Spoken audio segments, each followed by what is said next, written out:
At first, Ava Sterling thought they were being kind.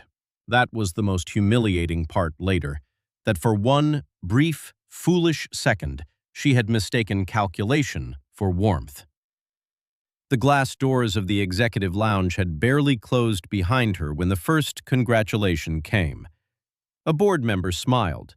A junior vice president touched her arm. Someone from communications lifted a champagne flute and said, "You should be proud. This is such a big moment." Ava stood there in the reflected glow of the city, one hand still wrapped around her phone, and looked from face to face, trying to understand what everyone else seemed to know before she did. Big moment. Proud. Congratulations. No one had actually told her anything. Then she looked through the half-open conference room doors and saw the slide waiting on the presentation screen. Leadership Transition Plan. Her name was there. So was her title, Chief Operating Officer. And beneath it, in smaller letters polished into corporate mercy, Interim Stabilization Appointment. That was when the shape of it changed. Not promotion, not recognition, not trust. Containment.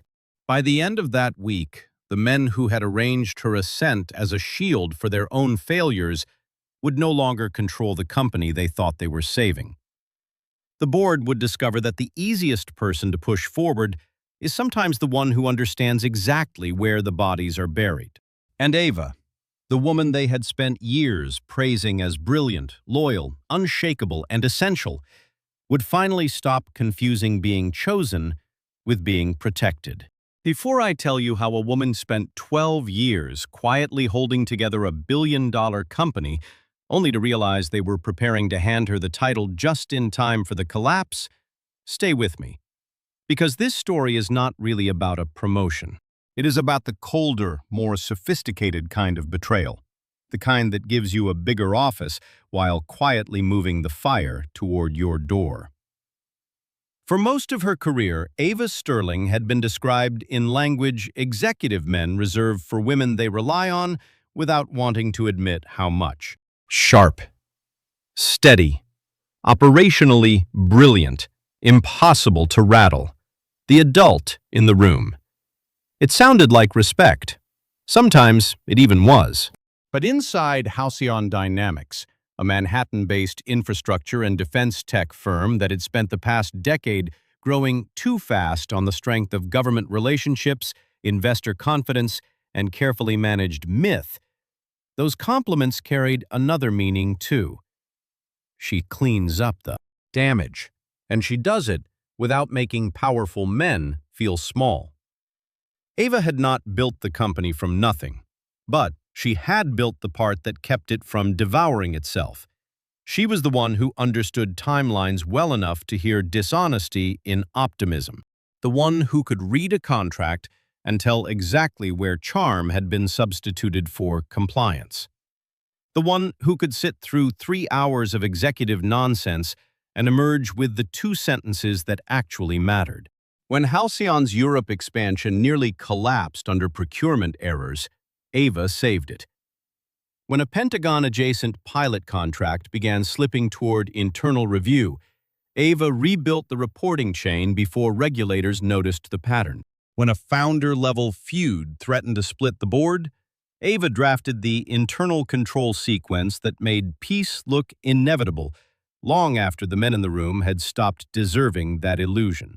And all the while, Marcus Vail, CEO, public face, investor darling, her husband, in all but the legal paperwork they kept postponing for timing reasons, learned how to stand beside her competence, until eventually, standing beside it became standing on top of it. Marcus had once seemed almost humbled by Ava. That was what made the later years hurt in such a complicated way. He had loved her mind early on, or at least the relief of it. She made things cleaner, safer, sharper. She turned his instinct into structure and his risk into strategy. He used to call her after investor dinners just to ask, "What did I miss?" and actually listen to the answer. At the beginning, It felt like partnership, not because he admired her quietly, but because he used to protect her in rooms where it cost him something to do so. He would correct people, shift credit, pull her into meetings that mattered, say, plainly, that was Ava. Those are the moments women remember later, not because they are dramatic, because they prove that love, when it is healthy, does not hide behind private gratitude while public reality bends the other way. But success alters weak character in very specific ways. In some people, it breeds pressure. In others, fear. In men like Marcus, it created a subtler rot, the habit of treating the person who made him better as part of the system designed to keep him looking good.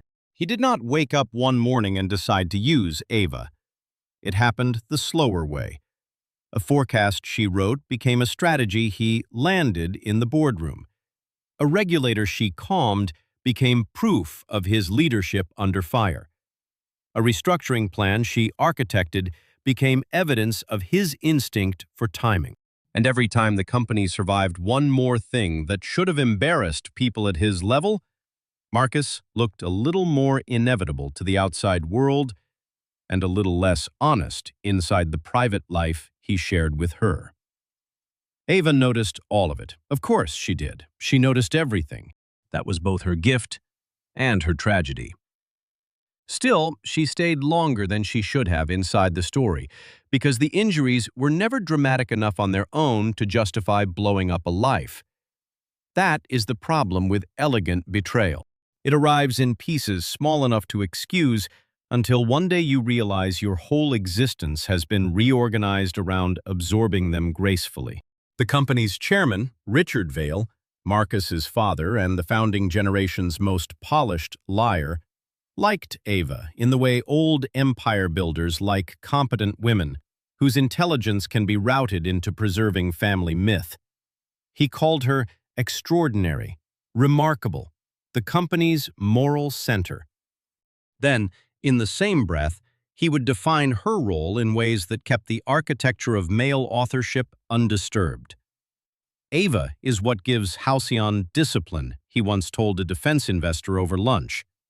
Marcus gives it edge. She makes sure the blade lands where it should. The investor laughed. Marcus smiled. Ava smiled too, but she felt the sentence settle inside her like a warning. Because a blade gets remembered. The hand that keeps it from cutting the wrong throat usually doesn't. The crisis began 7 months before the announcement. A cluster of internal review flags tied to a federal infrastructure contract surfaced in legal. On paper, it looked manageable. Procurement timing discrepancies, reporting sequence irregularities, optimistic revenue assumptions that had gotten too comfortable near public guidance. In reality, if the wrong committee looked too hard, it could trigger a reputational spiral investors would smell before lawyers contained. Marcus wanted time. Richard wanted insulation. Outside counsel wanted a scapegoat-shaped pathway just in case. Ava, as always, built a bridge before the men around her had fully admitted there was a cliff. She reopened the reporting chain, mapped the real decision trail, rewrote the internal risk summary, built the crisis containment model, protected the innocent teams who had been operating downstream from executive optimism. And because she knew companies rarely fail all at once, they fail because the wrong people keep narrating around the truth until truth becomes more expensive than honesty, she also inserted a dormant emergency review mechanism into the stabilization package. Temporary, legally narrow, board-triggered. Activated under conditions of material misrepresentation, executive concealment, or strategic reassignment designed to misstate accountability during crisis transition. Most of the board barely read it. Richard skimmed it. Marcus trusted that if Ava wrote it, it would save them. That was always the fantasy. That her intelligence existed to rescue them from the cost of becoming themselves. Months later, As pressure mounted and the federal contract began attracting more uncomfortable questions than anyone at Halcyon wanted to see in writing, the company needed a move. Not a solution, a move. Something strong enough to reassure investors, human enough to calm internal panic, strategic enough to suggest accountability without sacrificing the men whose names the stock market preferred attached to the future. And that was when they chose Ava. Not because she was the obvious leader, though she was. Not because she was the most competent person in the company, though she was that too. But because if the transition failed, she would be the cleanest person to lose. The cruel elegance of the plan was almost beautiful. Elevate her publicly. Frame it as confidence. Call it trust. Give her just enough power to stand in front of the turbulence, not enough to reveal who had actually made it. Then, if the contract review detonated into something uglier, the narrative would already be waiting. Ava Sterling had been given broad operational authority during a delicate stabilization window. Ava's judgment had guided the transition. Ava had done her best in impossible circumstances. The company would grieve. The board would regroup. Marcus would return later, refined by distance. Richard would speak about lessons. And the machine would live. Ava saw all of that in one glance at the screen. Interim stabilization appointment. It was not a promotion. It was a beautifully tailored, fireproof suit, handed to her just as the building began to smoke. The meeting that followed only confirmed it. Marcus spoke about confidence. The board spoke about continuity. Richard spoke about leadership in uncertain times. No one lied directly. That was what made it so chilling. They simply kept arranging language until reality became harder to touch. Ava listened, smiled when appropriate, accepted the congratulations, even thanked the room. Then she went back to her office, locked the door, and opened 3 separate archives no one else knew she still maintained. Every decision trail, every flagged risk memo, every executive delay, every version history showing where public guidance had drifted away from operational truth. Every approval sequence Richard had pushed through because retreat would have looked weak. Every moment Marcus had chosen optics over correction and expected Ava to rebalance the moral math afterward. The more she gathered, the less emotional the story became. That is, the mercy documentation gives women in rooms where feeling has been used against them too long. Once the pattern is visible, you no longer have to wonder whether you are being sensitive. You only have to decide whether you are still willing to carry what they prepared for you. Marcus came to her late that night. He didn't knock. He never did when he thought intimacy still gave him access to the softened version of her. The city glowed outside her office windows. His reflection stood beside hers in the glass. "You should be happy," he said gently. "You earned this." Ava turned in her chair and looked at him for a long moment. "Did I?" He hesitated, that tiny pause, that nearly invisible fracture. Women remember those forever. "Ava, no," she said quietly. "I'd like the honest version tonight." He tried concern. He tried pressure. He tried the language of burden. The company needs stability. The board needs confidence. You know I trust you more than anyone. This is how we protect Halcyon. This puts you where you belong. She listened, then asked the only question that mattered. "And if it burns?" He looked at her, and for one suspended second she saw the truth before he dressed it. "We won't let that happen." That was not an answer. She smiled then, but there was no comfort in it. "That wasn't what I asked." He had nothing ready after that, because the whole architecture depended on one assumption, that Ava would understand without forcing them to say it plainly, that she would love him enough, love the company enough, love the years enough to put on the title and stand where they pointed. Instead, she stood up, crossed to the window, and let the silence do what honesty no longer could. By dawn, she had made her decision. She would not reject the appointment. Not immediately. That would only let them call her emotional, unstable, afraid of responsibility. No, she would accept it. Then she would change the meaning of acceptance. Within 24 hours, the emergency review mechanism she had buried months earlier was quietly in motion. The board's audit chair received the full hidden trail. 2 institutional investors were given corrected risk histories through counsel. The independent director, who had once warned Ava never to confuse proximity to power with protection, got the real timeline in a sealed packet. By the time the public announcement went live, the company had already begun shifting beneath the people who thought they were still directing it. Ava took the title, then froze the narrative. She requested a formal authority clarification. Opened the contract review internally under the exact language the board itself had approved months earlier.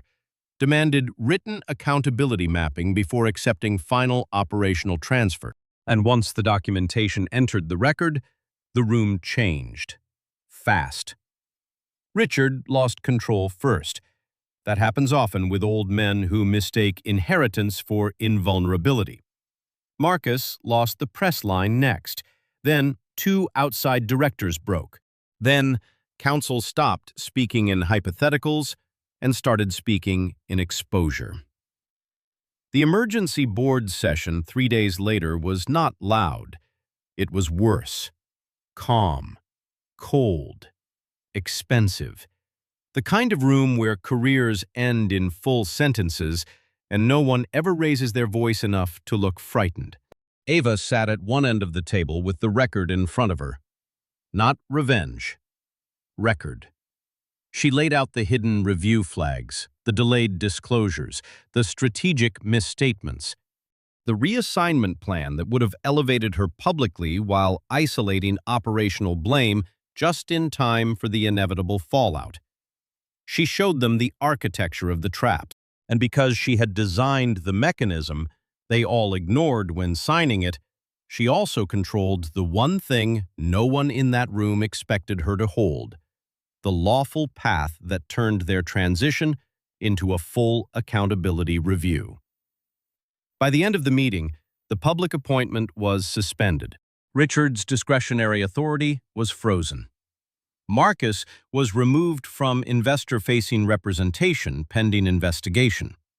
And Ava, the woman they had meant to push forward as a dignified shield, became the only senior executive in the room whose credibility had actually gone up. Afterward, Marcus found her in the private corridor outside the boardroom. For the first time in years, he looked like a man standing outside the story he thought would always make room for him. "You blindsided me," he said. Ava looked at him, almost tenderly. Almost. "No," she said. "You just never believed I'd read the whole plan." He flinched. Not because she was cruel, because she was exact. He tried the old language then. Us, pressure, timing, sacrifice, the company, the future. But Ava had crossed into a different kind of clarity by then. For too long, she had mistaken being chosen in crisis for being cherished in life. For too long, she had confused access with devotion.